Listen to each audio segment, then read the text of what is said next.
Hi, I'm Steven. You can now watch UCF TV 24 hours a day on Bright House Digital Channel 1.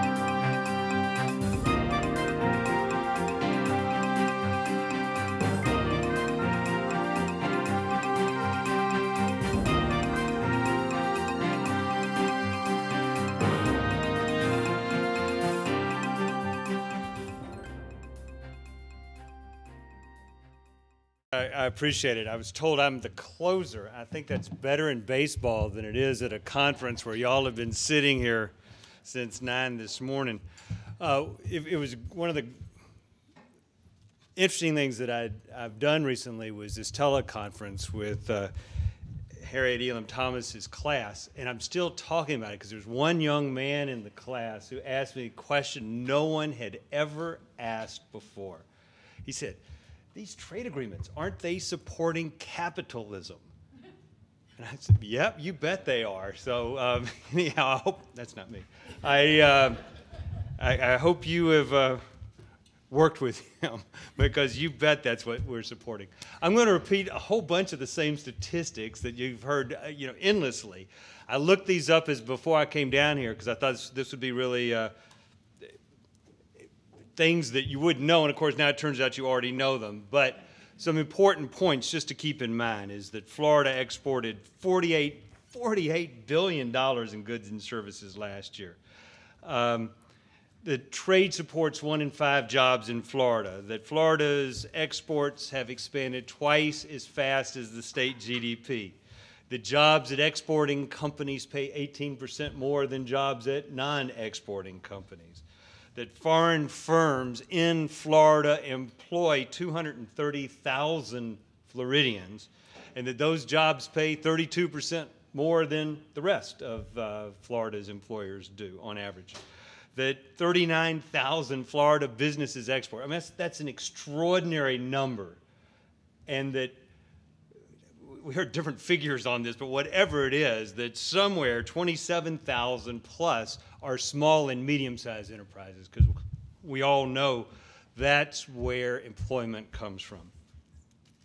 And here's a statistic nobody has mentioned. As I was looking this up to see what Florida exports to Colombia, I found out that there's a category, a line item category, that Florida exports live horses, asses, and mules to Colombia.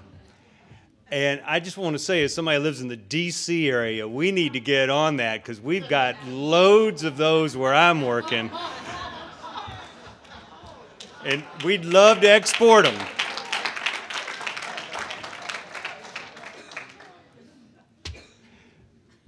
I also have, I share another problem with Manny. I have a funny accent, so if y'all can't understand me, I'll be glad to give you a transcript later.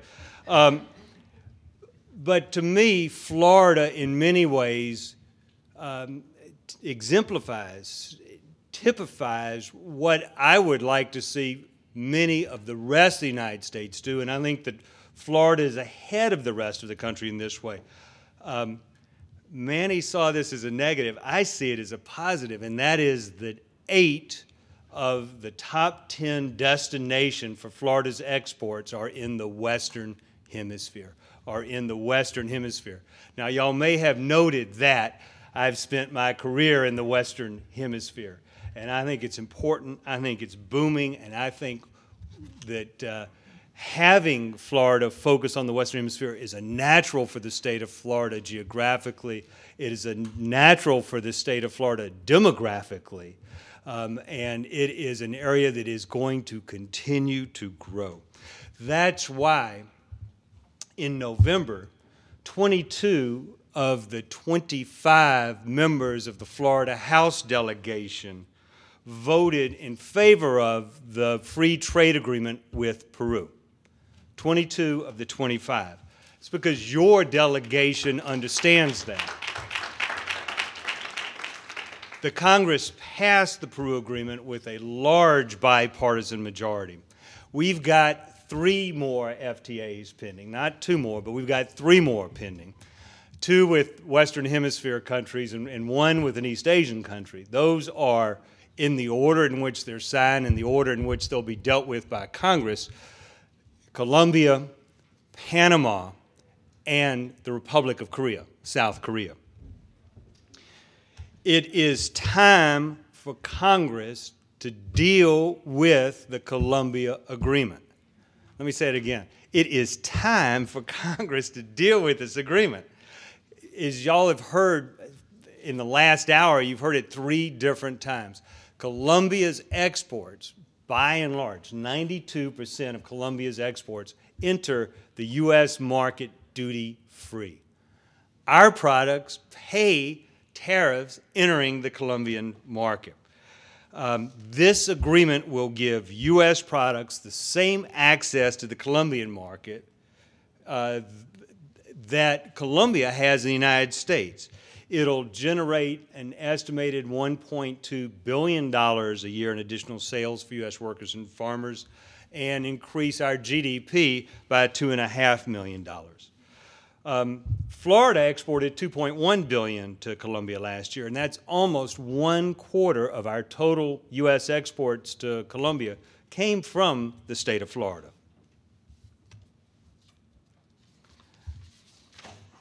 The trade agreement we negotiated with Colombia, what it does for Colombia is it makes those preferences that they enjoy to our market permanent. As I think it was Kathy was saying earlier, they had to be renewed periodically. They were expiring on February 29th. Congress went right up to the deadline, and on the 28th of February extended those benefits, but only till December 31st. So you can imagine if you are a Colombian business executive trying to do a plan for your business, do you count on it? Do you count on it continuing? What do you do with that? And so this makes it permanent and locks it in for Colombia. What it does for the United States is from day one, 80% of our products will enter Colombia duty-free, with the remaining 20% phased in over 10 years for consumer products and industrial products, and phased in over 18 years for agricultural products. And yes, this is going to be a bigger market for our agricultural products than Cuba ever will be.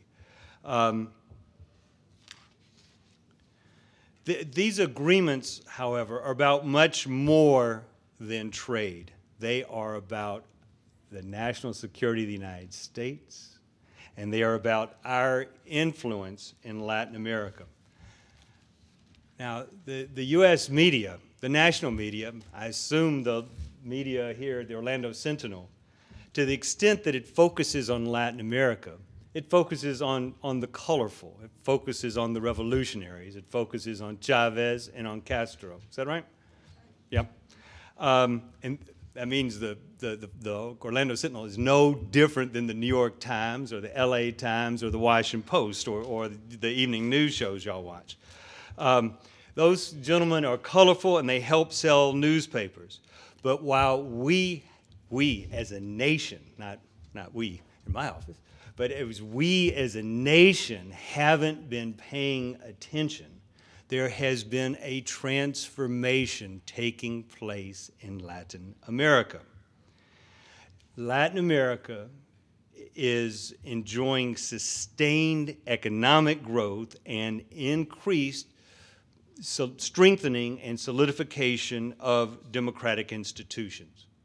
While we've been focusing on the revolution, what's been happening in the major economies in Latin America is an important and transforming evolution. And those economies are Brazil, the largest economy in Latin America, Mexico, the second largest, And Chile, which while it's a relatively small country, is the star student in the class. Brazil is in landmass and population the largest country in Latin America. I assume everybody here knows that. It grew 5.2% last year, and it attracted almost $35 billion in new foreign investment in 2007. $35 billion in new investment in Brazil. Mexico grew at 5% last year. Chile grew at 5.1%. But Chile has had positive economic growth going back to the 80s. And it is that sustained economic growth which has done what we want to see happen everywhere in Latin America. When democracy was restored in Chile in 1990, 47% of Chileans lived below the poverty line. In 2006, the last year that we've got good data on, the number of Chileans living below the poverty line had dropped to 13%. That's dramatic. It's extraordinary. We all are focused on Korea and China. I'm here to tell you we need to focus on Latin America. Each of these countries clearly is distinct, and the reasons why they've done so well vary, but they have some things in common, and that is sustained and consistent economic policies, sustained and consistent social policies, and sustained and consistent strengthening of their democratic institutions and the rule of law. Since 1990 in Chile, when democracy was restored and Patricio Aylwin became president, since 1992 in Brazil when Cardoso was president, 2 terms, and now Lula 1 term and been elected to a 2nd term. He's changed the names of the programs, but the consistency in economic and social policy is remarkable. And since 1995 in Mexico, when Ernesto Zedillo was elected. So they've had now 3 presidents in Brazil, 2 different parties, but what is remarkable is the consistency of their economic and democratic policies. In trade terms, since this is a trade conference, what that means is that these three countries are on the threshold of having over half their populations live in the middle class, okay? Become middle class citizens. With all that that means in terms of consumers buying more automobiles, more traffic jams, need for infrastructure, greater emphasis on more and better schools. I mean, there's a whole range of more pollution as well, for that matter. I mean, so you've got a whole range of issues that are coming out of this sustained growth in these 3 countries. If you want to think of an analogy, think of Italy and Greece and Spain in the 1960s, okay? That's where Latin America is now. And I am convinced it is on the threshold of a sustained economic growth.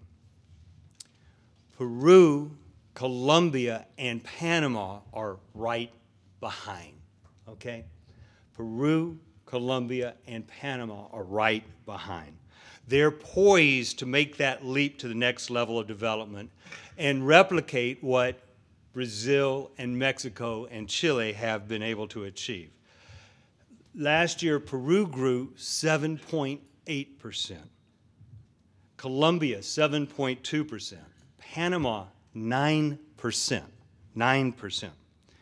Together, I mean, these countries obviously are, you're talking about markets and size of markets, but if you add them together, it's over 80 million people. Now, that's a good market. In baseball terms, they're on deck. They are the next at bat. They are ready to join Brazil and Mexico and Chile. Now, let me be clear. The United States can't solve Latin America's problems any more than we can solve Asia's problems or Africa's problems. Obviously, the problems in Peru and Mexico and Nigeria are going to be resolved by the citizens of those countries. but we can help. The real challenge in the developing countries of Latin America is to make and in developing countries everywhere around the world, is to make the connection between outstanding macroeconomic results, the sorts of things that bankers and economists and diplomats love to cite, and the microeconomy where voters live, where citizens live, where we live, right? It's as true in Colombia and Peru and Panama as it is in Florida and Falls Church, Virginia, where I live. People vote on, do they think their lives are going to be better off with a particular candidate and with a particular system?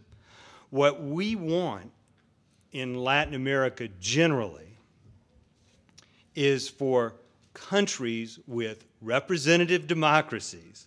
Let me underline that. Representative democracies, not popular democracies or Bolivarian democracies, but representative democracies, we understand it, and with open economies to succeed in creating the inclusive democracies where citizens feel they have a stake, not necessarily in the president who's in office today or the party of the president who's in office today, but where they have a stake in the democratic political system of their country. To go back to the microeconomy, where they are convinced that they will be better off, that their lives will improve, and that their children will have a higher standard of living than they do.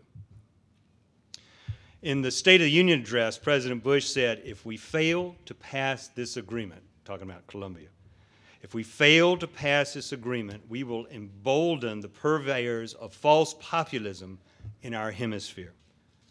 We must come together, pass this agreement, and show our neighbors in the region that democracy leads to better life. Now, we just heard from Mr. Snaith that we're not quite sure whether we're in a recession. We won't know if we're in a recession until the recession's over, right? But it is clear that we're sure as heck are in a slowdown, right? And those of you who are in business know that if you want to sell your product, you want to sell your service, it's easier to sell your product to a company that is expanding than to a company whose business is stagnant, right? Makes sense. The same is true for countries. While our country is experiencing a slowdown, and by the way, our exports are continuing to grow, and we want them to grow even more, how much easier to sell our products to countries whose economies are growing at 9% a year in Panama, 7.2% in the case of Colombia, and 7% in the case of Peru. That's what we want, and that's what you want. That's where you want to find new customers for your products. On April 8th, the Orlando Sentinel ran an editorial on the Colombia Agreement, which said, I'm going to quote it here, "It would be a historic mistake for Congress to miss this chance to advance U.S. economic interests and to bolster a staunch ally." I couldn't agree more. I'd be delighted to answer questions.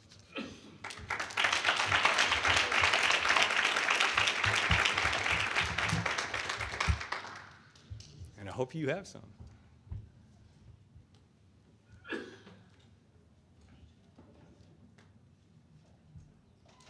Right behind you, there's a lady.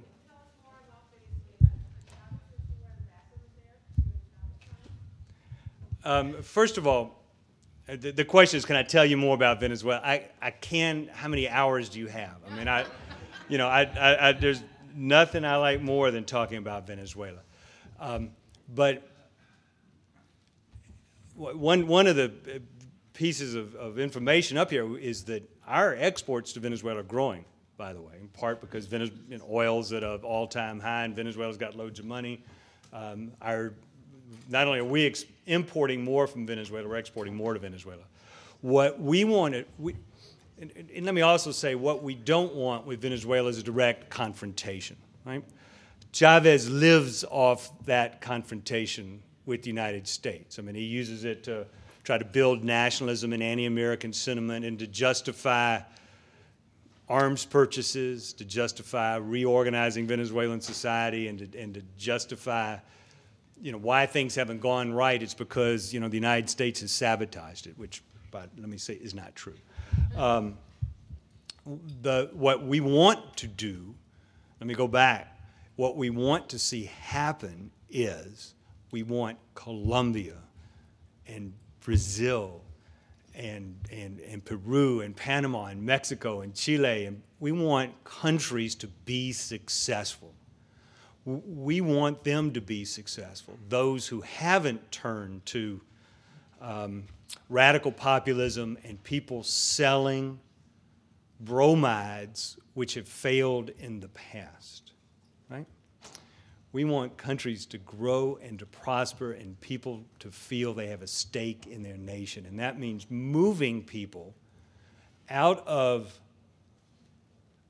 the informal economy. So most Americans don't even have a concept of what informal economy is. If you live in the third world, you know what it is. It's farmers who are subsistence farmers. It's people selling stuff in traffic jams and going around to your car. It's people, sometimes with employees, with stands selling food. The employees in the informal economy, even though labor codes everywhere in Latin America have fabulous rights for the workers, if your company's not, the company you work for is not incorporated, if it's not a legal company, they don't pay the minimum wage. They don't meet all those benefits that are there.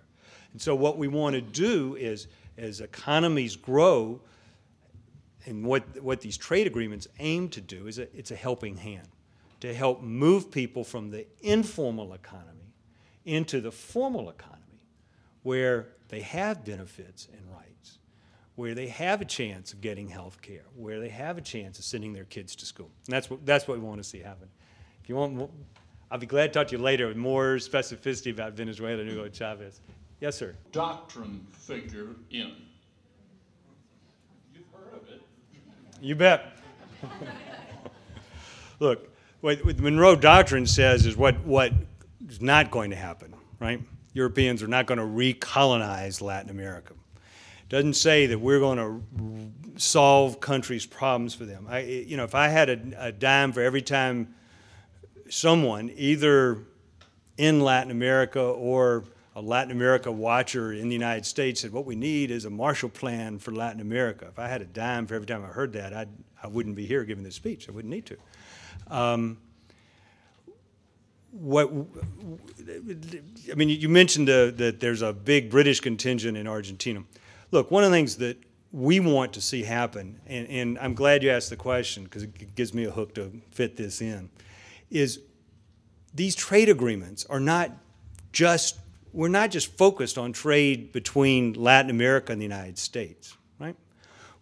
First of all the countries in Latin America are busy negotiating trade agreements, first of all, with each other, but also with the European Union, with China, right? What we want to see are the countries of Latin America trade more with each other, trade more with Europe, trade more with Asia, and trade more with us. To the degree that they are more prosperous, they are more stable politically, and it also means they're better customers for the other things that we're selling as well. We want to see them prosper. It is not a zero-sum game. And we Americans, North Americans, have this conceit that we're the whole game, when in fact we're not. And we've got to be willing to compete as well. And what these trade agreements economically are going to do for the United States is make it easier for us to compete in these rapidly expanding markets.